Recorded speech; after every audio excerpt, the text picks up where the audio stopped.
নজরুল ইসলামের সংকল্প কবিতাটি।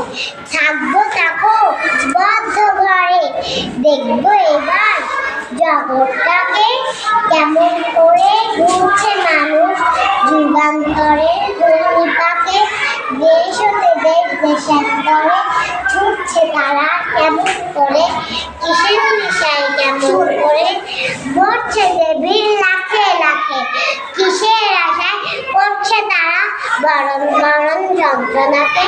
হাউই চড়ে চাইছে থেকে চন্দ্রলোকের অচিন করে, শুনবো আমি মঙ্গল